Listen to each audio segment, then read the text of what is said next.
Viewers and subscribers, welcome back to Beating the Press podcast. I am your host, Rafa. Now, coming up in today's podcast, we're going to be previewing the two big matches coming up on the weekend. First up, we have Aston Villa taking on Manchester United. And then we also have Spurs hosting Brighton. Now, joining me this evening to break down these two matches and to talk some football in general, we have returning to the podcast, Sir Cole. Glad to be back.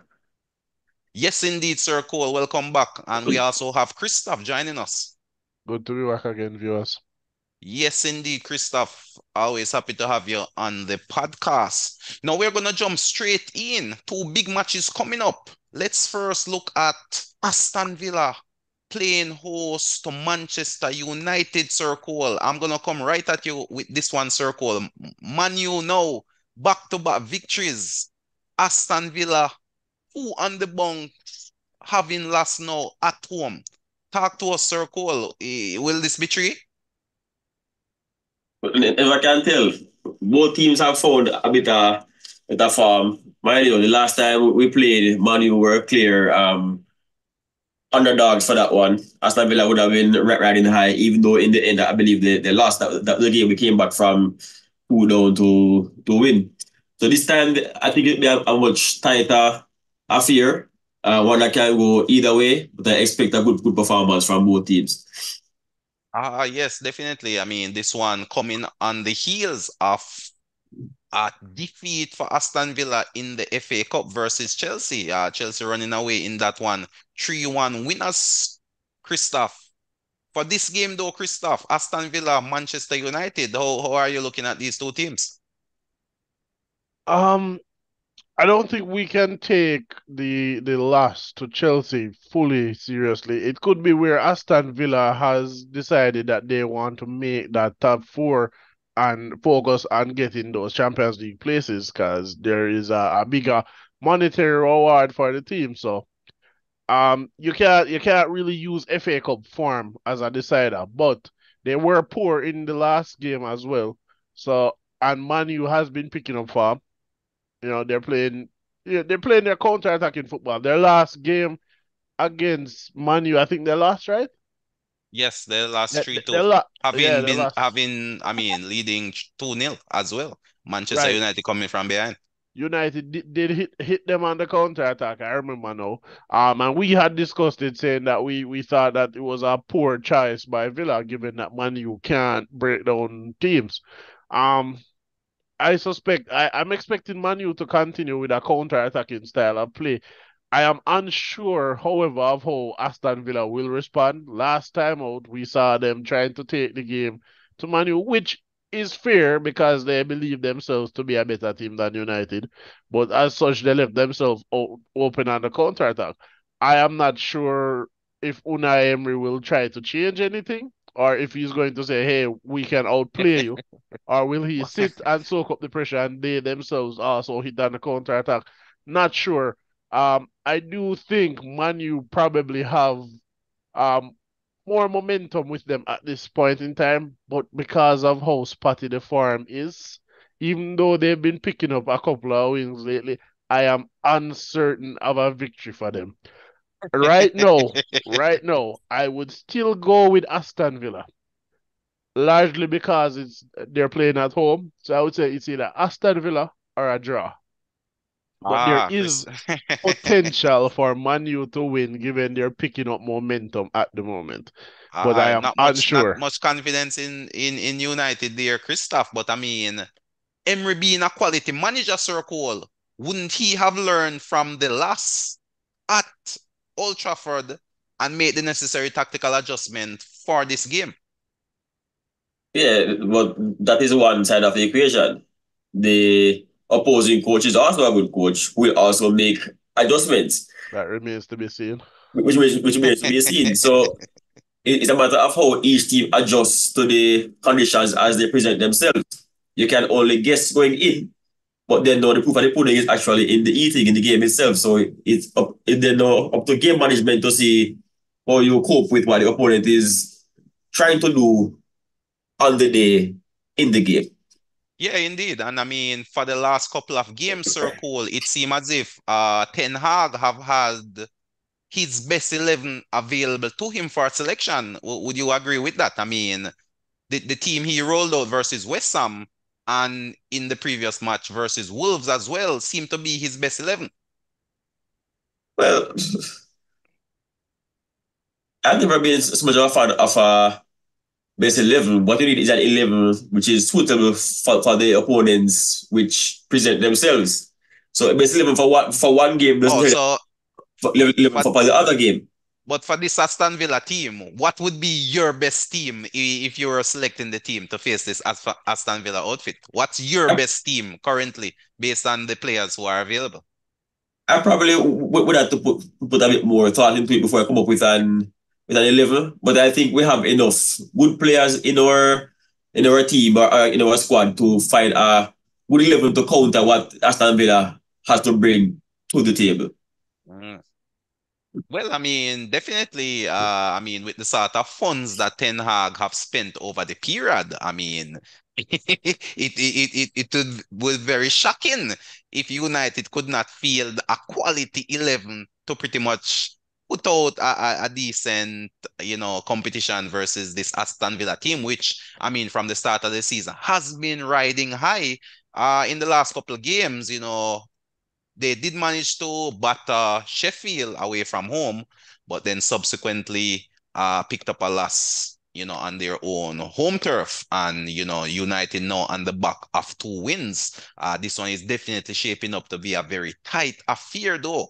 And it's definitely a mouth-watering fixture, especially for the neutrals to look forward to. But Christoph, in terms of the Aston Villa selection, do you particularly see Emery making any tactical changes, so to speak, in order to cope with this Manchester United team? Um, I'm not sure they have the squad depth for it at the moment, but I do see maybe him making a formational change to probably try and stem the counter attack. We might see a case where he leaves 4 players back to defend on the counter, and then everybody else go and defend. Probably he'll probably leave 2 centre backs behind, and then have the two lower midfielders in the block sit back as well. I don't think he's going to make the same mistake again of allowing Man Utd to attack on the counter, but you never know.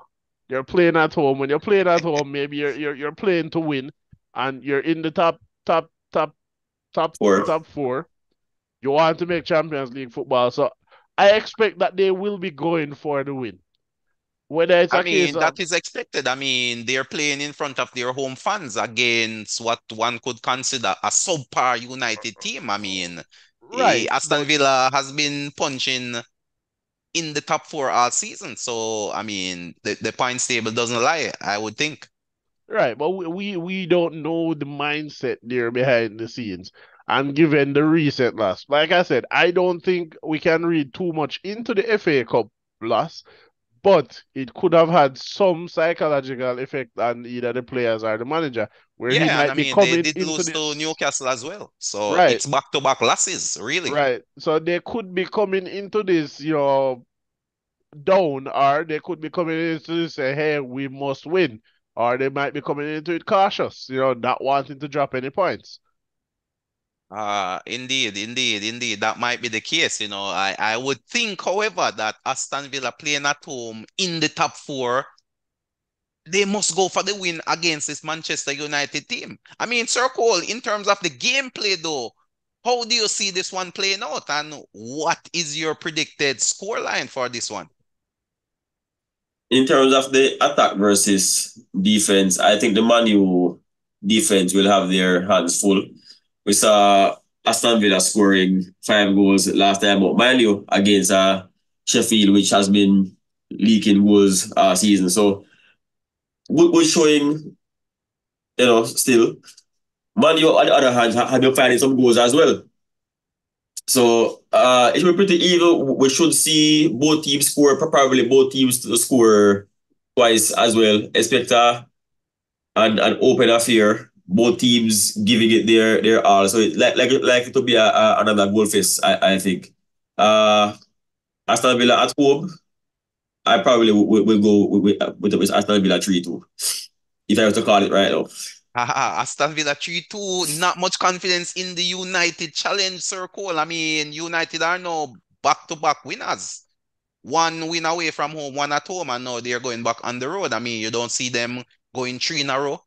No, but it really is a matter of that much confidence. I'm confident that they will play well. I'm confident that they will give it a good shot and make it a very interesting game. I just don't think in the end it will be how I would like it to go. Not much confidence there being shown by Sir Cole. But Christoph, over to you. I mean, what's your take on how you think the game will pan out and give us your predicted scoreline for this one? I think it will probably be a very tight game. Aston Villa will try to block off the United counter-attack. United I mean, the only way they can play at the moment is to counter. So we know they'll be looking for those loose balls and try to get those quick breaks, specifically going probably through Garnacho, who is in very good form for them at the moment. I think the return of players like Casemiro has really helped them in recent weeks. I think it will be a hard well, not hard. I think it will be a very close match in terms of scoreline. It will be probably like a 2-1 or a 3-2. At the moment, I'm going with Aston Villa. I don't think Man U will beat them at home.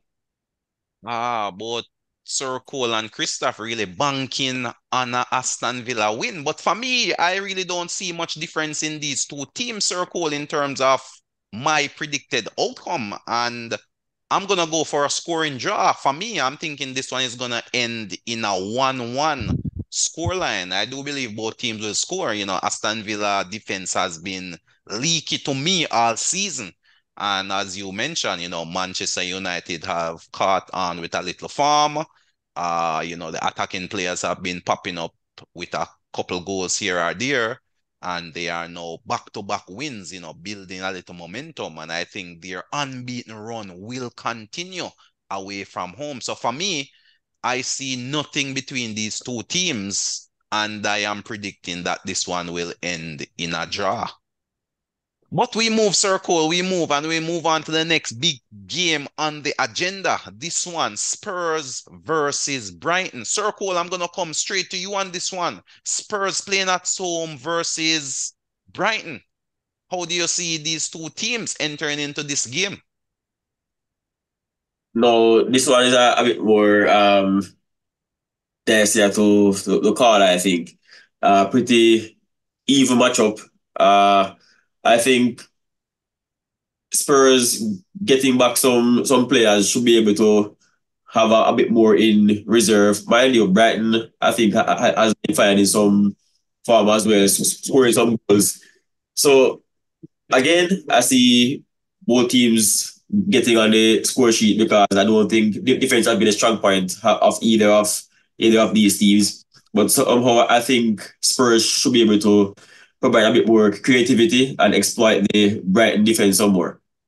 Yes, indeed. I mean, another tough game, you know. That's why we look at these games, viewers and subscribers. We're looking at the games which are the eye catchers, the ones which are hard to call. We're not looking at the first versus 20th type of games where you know you just pick the winner out of a hat. But these games are tough games. And I mean, Spurs have been playing some quality football, Circle, since the start of the season. And likewise, I would say Brighton. However, I do believe Spurs have gotten the better of results thus far after, you could say, 22 games, and they are ahead of Brighton in the table. But nevertheless, two teams who are really playing some eye-catching football. Christoph, how do you see this one panning out against these two teams, which you could say play a similar style, building from the back, and then of course high pressure when they are in defense when they are defending? I think this will be a very interesting game. In December, we did see where Brighton did beat Tottenham 4-2, and these were four excellent goals that they scored. But since that win, Brighton form has been a bit spotty. Two draws, a loss to Luton 4-0. They did win their last game against Crystal Palace 4-2. So it's not a case where they're really struggling for goals. It's more of they will let in goals.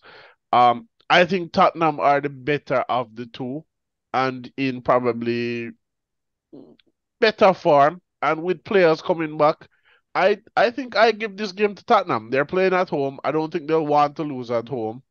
I mean, nobody wants to lose at home, but I don't think they're going to be losing at home, especially with players coming back. I would say this could be a 3-1 win for Spurs. Mm. I think the Brighton defense looks a bit shaky to me in recent weeks. Ever since that Spurs draw, and their form has been spotty all season. They have been doing well, but it's not the type of form we saw from them early last season. Yeah, definitely. I mean, but Circle with these players coming back, couldn't they upset the upper card in the Spurs team? We saw where Son, the South Korean, whose team was knocked out, shockingly, in the Asian Cup, coming back now. Spurs having built a momentum, having learned possibly a new style of play without him in the lineup. Him coming back, couldn't that disrupt the Spurs momentum and put an advantage in Brighton's hand? It could as well as maybe not. Mind you, I really don't expect him to play 90. Mind you, he very well could. But I don't think they actually put him directly back into the starting lineup, having found some success without him being available. They probably want to give him a bit of rest and probably call on him if needs be. The team has been scoring goals. Richarlison has really found a bit of form at this time, looking like a real nine now, as opposed to in the past where he was a lot shakier. So I think they have found a way to supply him, and he has been putting the chances away. Uh, I think they should be able to create more against Brighton than Brighton against Spurs. And with Son coming back and being available, I think they will go into the game. I think the more confident of the two teams. Yeah, definitely. Son coming back and Madison having gotten some minutes or a few games under his belt now, should be rounding into prime Madison farm. And of course, Richarlison is the red hot striker in the EPL currently. So, I mean, as well as, throwing in that Spurs is playing at home, then it seems as if all the stars are really aligning for this Spurs team. But Christoph, Brighton has always been a thorn in the side of many teams. And we know that they have produced quality performances over the course of the season, even though, as you said, their form has been up and down and their defense have been rather leaky. But we see where in a number of games they have scored multiple goals. If they get the first goal, Christoph, do you see any way in which this Brighton team could pull off the victory? I mean, it's always possible that they could win, but the defense is just looking very leaky. That being said, Tottenham defense in recent weeks also looks leaky. So we could potentially expect a lot of goals here.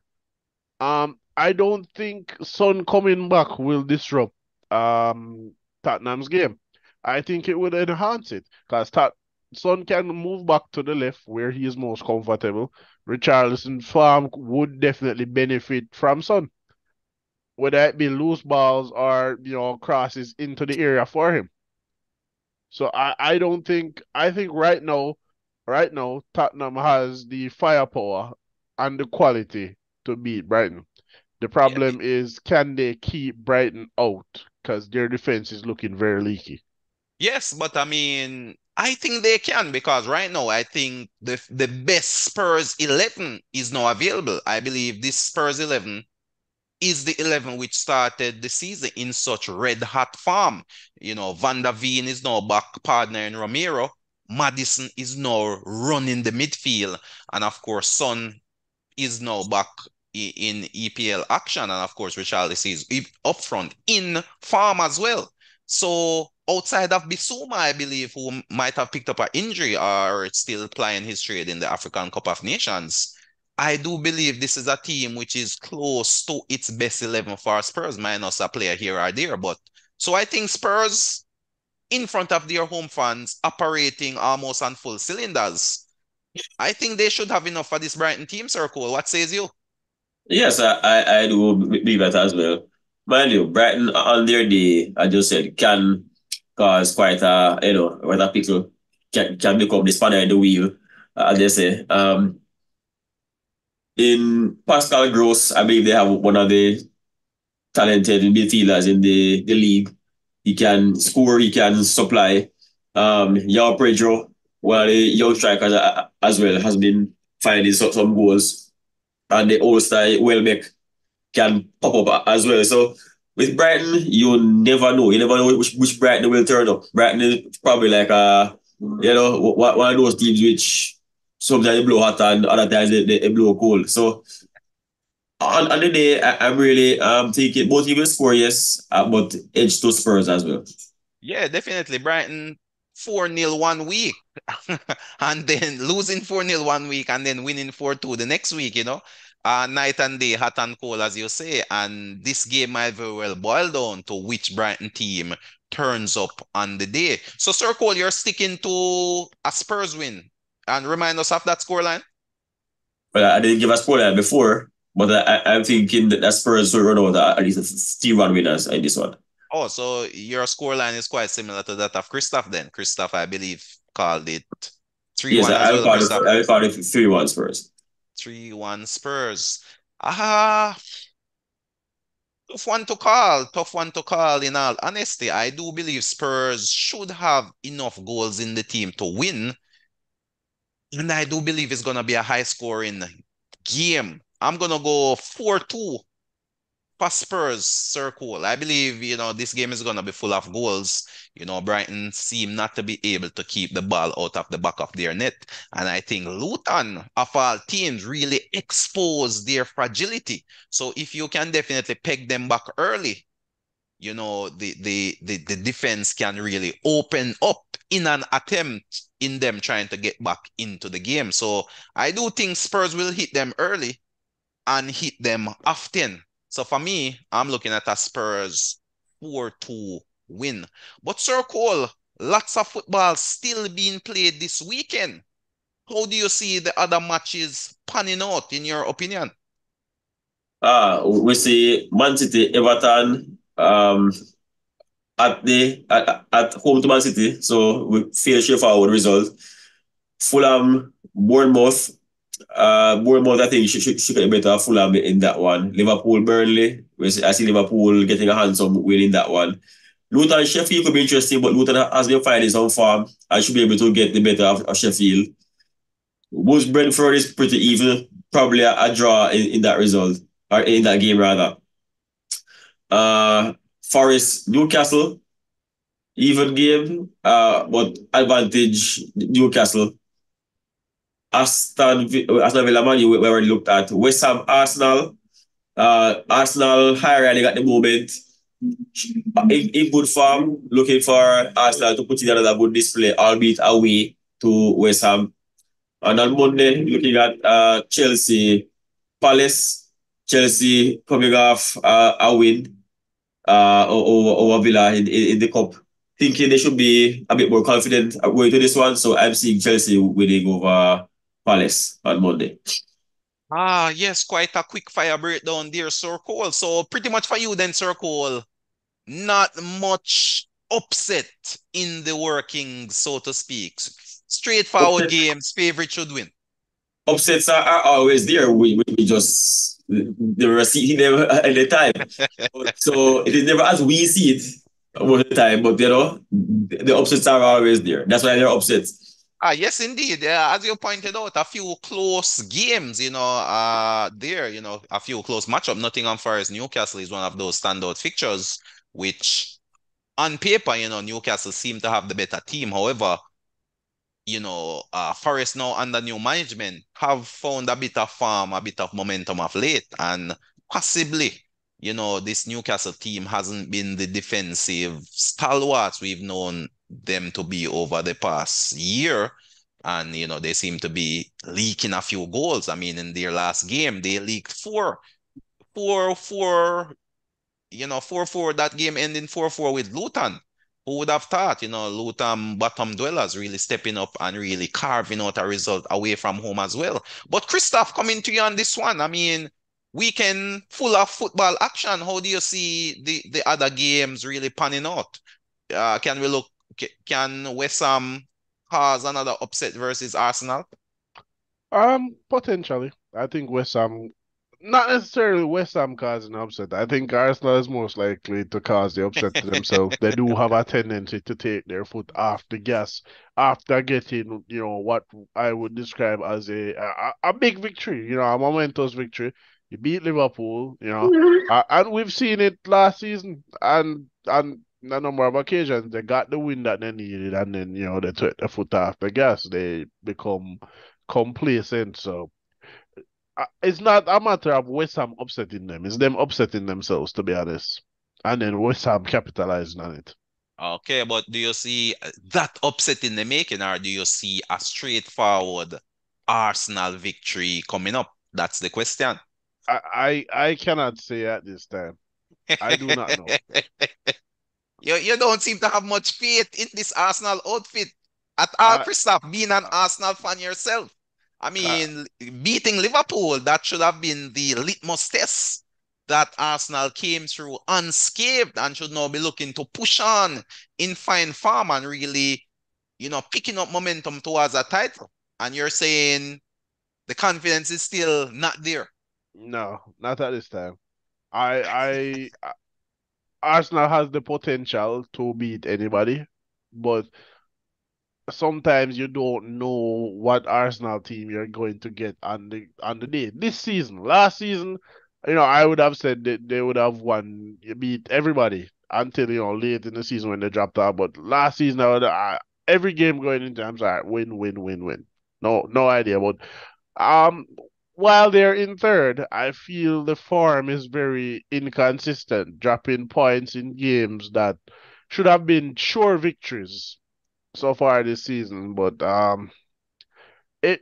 don't know. Right now, I would say Arsenal to win, but I would be, as an Arsenal fan, I am wary of of them losing that game due to complacency. Not much confidence there being shown in this Arsenal team at all, Sir Cole. This from an Arsenal fan himself. But Sir Cole, I mean, West Ham has no chance in this game. I mean, Arsenal having beaten Liverpool comprehensively, one would have thought this would have been an easy call. Arsenal win bar none. No, well, it's kind of difficult to read it into the game like that, to say really, because Arsenal beat Liverpool, then they should beat all teams. It's a matter of how you execute versus the opponents you have on the day, and each team comes in with a plan. So it is unfair, I think, to just think that it will be a walkover. West Ham do have some good players. West Ham started well, but I think the injury to Paqueta has really hurt their chances as somebody who was supplying a lot of those passes to Bowen and Kudos earlier on in the season. So they've been trying to find another way of creating those goals. So the goals has really taken a hit, but they are still getting some points barely against the lower teams. But you never can tell. This is football, so and they are playing at home also. So it won't be an easy game. It won't be a walkover. West Ham will put up a fight. They will create their chances. They will have their moments. Yeah, but I mean, Sir Cole, Arsenal must win. I mean, It there's it no it other result. Arsenal it, has to win. I mean, So it is a shall must-win game for Arsenal, but that doesn't mean they must win. yes, they man. I win. mean, this is West Ham having lost to Manchester United. But last week it was a must-win too for Liverpool and lost as well. So Yeah, I mean that's what I'm saying. I mean, Arsenal yeah. have now passed the litmus test and the momentum is in their corner. I mean, it's inconceivable to fathom that this West Ham team is gonna beat Arsenal. Oh, it's not inconceivable. It is unlikely, but not inconceivable. Mm. Uh, we, So we how do you see this game, Sir Cole? Do you see an upset? no, I'm not. I'm the upset in this one.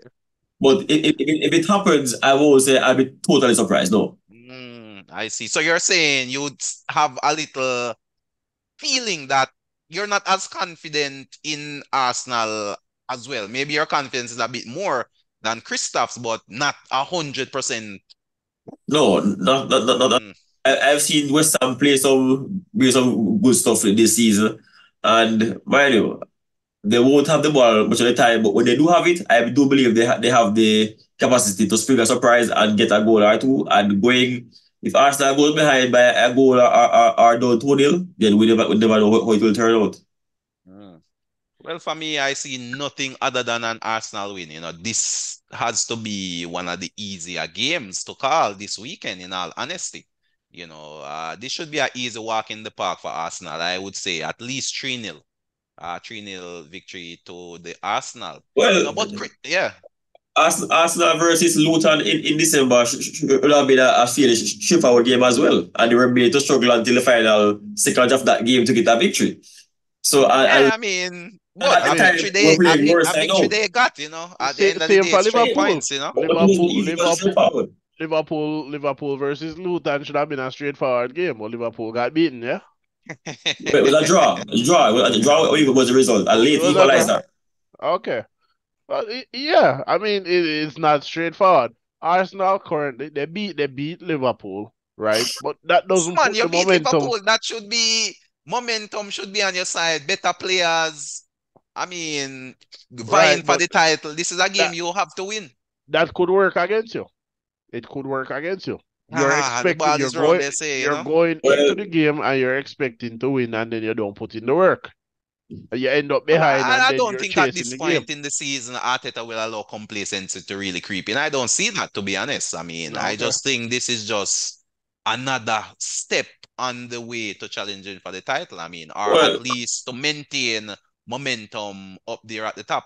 the manager is one person. So to say that he won't allow it. You have a squad of 25 or so different players with 25 different minds. So while he in his mind may feel or think a particular way, the players may, yeah, push can go and attack. So, No, man, I don't believe. I think this Arsenal team would have learned from the experience of last season and will have all hands on deck in approaching this game. Of course, as well, last season they did slip up versus West Ham as well. So that should be in the back of their mind also, to pretty much take this one serious and, really go in this one with a 100% commitment towards a victory. Because last season, having drawn, in fact, it seemed as if it's a repeat of last season. Last season, draw with Liverpool went into the game versus West Ham directly after that one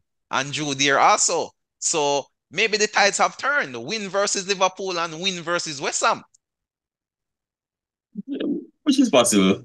Which Well, is, but Christoph, any final thoughts? Any final thoughts on this weekend's set of matches? Um, well, I'm expecting Liverpool to remain top of the table this weekend because they're going into what looks to be an easy match. Same for City. but Christoph, we Same just for spoke City. about it. You are the one who was saying, hey, there's no easy match. What Just, appears to be an easy match, bottom three teams. So we'll ah, see. We'll see. I'm expecting Liverpool to win that game. I'm expecting Man City to win that game.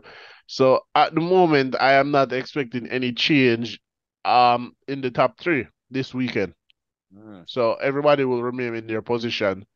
Um, Liverpool and City, and then Arsenal will not move because whether they win, lose, or draw, they're not moving from there because we're expecting City and Liverpool to win their games.